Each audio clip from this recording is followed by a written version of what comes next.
and the twilight between legend and history, where Norse sagas shimmer with equal parts truth and myth.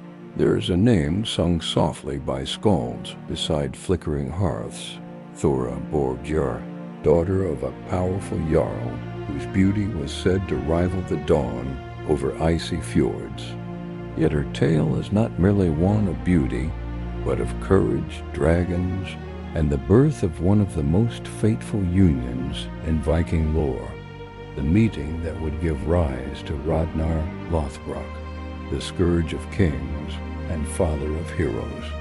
Thora was the daughter of Harald, the mighty jarl of Gagdaland, a man of power, wealth, and far-reaching renown.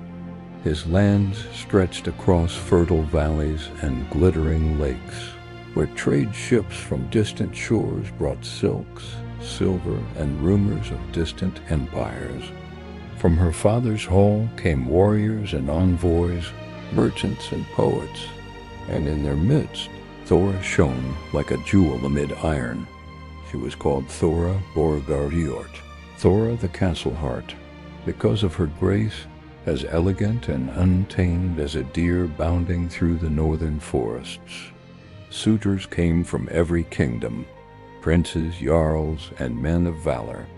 But Harald was a proud man. He would not give his daughter's hand to just any lord who could boast of ships and swords. So he gave her a gift, one that would change her life forever. In a moment of strange generosity, Harald gifted Thora a small serpent, said to be an exotic creature from faraway lands. Thora kept it in a chest near her chambers, tending to it with care. But as the years passed, the serpent grew, larger, fiercer, until it coiled around her bower, its breath foul and its hiss echoing through the night. Soon the beast had become a dragon, a monstrous guardian none dared approach. Its scales shimmered like iron, its eyes glowed with malice. The dragon's presence made it impossible for any man to reach Thora without risking death. Her father at last issued a challenge to all the warriors of the north. Whosoever slays the dragon shall win my daughter's hand. But none came. Not until the news reached Ragnar Sigurdsson, a young and daring warrior who would later be known as Ragnar Lothbrok. Ragnar was not yet the fearsome raider of legend. In those days he was a rising hero, handsome, bold, and hungry for renown. Upon hearing of Thora's plight, he laughed and said, "A dragon guards her? Then I will face it and take her heart as my prize." Arming himself with cunning rather than brute force, Ragnar crafted his own armor, garments made of raw oxhide, soaked in pitch and sand, which hardened into a rough, scaled protection. These hide breeches earned him the nickname Lothbrok, meaning hairy breeches or shaggy breeches. He sailed to Gagdaland, his men watching in awe as he strode toward the beast. The dragon, sensing his approach, reared up, a mountain of scales and flame. But Ragnar, quick as the wind, plunged his spear through its throat and drove his blade deep into its heart. The monster fell, and Ragnar emerged from the smoke, bloody but unburned, his breeches blackened yet intact. When he stood before Thora, her eyes met his, and so began one of the most storied loves of the Viking age. Thora and Ragnar were wed in a grand feast that filled Hero's hall with song and laughter. From their union came two sons, Eirik and Agnar, who would later become renowned warriors in their own right. But the sagas are never kind to lovers who burn too brightly, for in the years that followed, Thora's health began to fail. She died young, and with her passing, something within Ragnar changed. The fearless joy that had driven him to slay dragons dimmed, replaced by the restless hunger of a man who sought to fill an empty space in his soul. He would marry again, First Aslaug, the daughter of Sigurd and Brynhildr, whose lineage traced back to the Volsungs, and later, by some accounts, even others. But none of his later loves would ever capture his heart as Thora did. The sagas tell that Ragnar always carried her memory, as though her spirit still lingered in the cold mist over the fjords.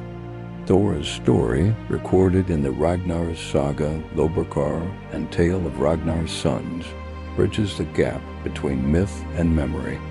Her dragon, though often interpreted as a symbol of monstrous challenge, may have represented more, perhaps a metaphor for the trials a woman of high birth faced in choosing her fate, or the dangerous allure of beauty that inspired both reverence and ruin. In her, the Norse ideal of womanhood gleamed, noble, gentle, yet surrounded by the trappings of power and peril.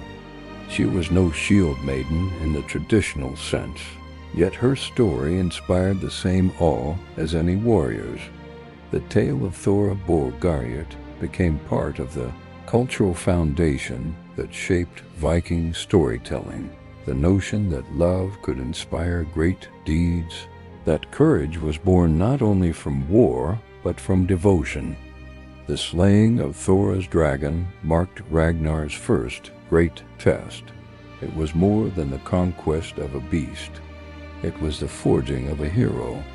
In Norse symbolism, dragons often represented greed, chaos, or the old pagan forces of nature that man must overcome to achieve greatness. When Ragnar struck it down, he wasn't just earning Thora's hand. He was conquering the chaos within himself, transforming from a daring youth into a man destined for kingship. Thora, then, was both his prize and his awakening.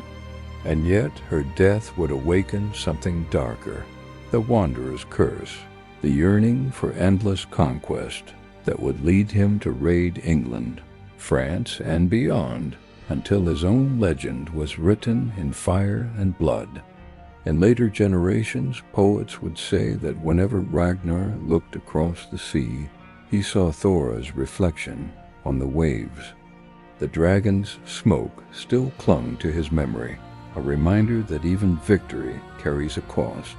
Their sons, Eirik and Agnar, would grow into fierce warriors, loyal to their father's legacy. When they died in battle, Aslaug, Ragnar's later wife, avenged them, proving that the spirit of Thora's line was not easily extinguished. So in the long, winding chain of Norse myth, Thora's influence endured. A spark that ignited the saga of Ragnar Lothbrok, the father of Ivar the Boneless, Bjorn Ironside, and Sigurd Snake in the Eye, names that would echo across Europe's coasts for centuries. Thora Borgarhjort's story reminds us that every saga begins with a heartbeat. Her dragon, her beauty, and her courage set in motion one of the most famous cycles in all of Norse lore. Though she lived in a time when men's deeds filled the chronicles, it was Thora's story, her curse and her love, that created a hero who would become a legend. And so, as the skalds would whisper beside the fire, before Ragnar was king, before the sons of Lothbrok were born, there was Thora, and a dragon that died for love.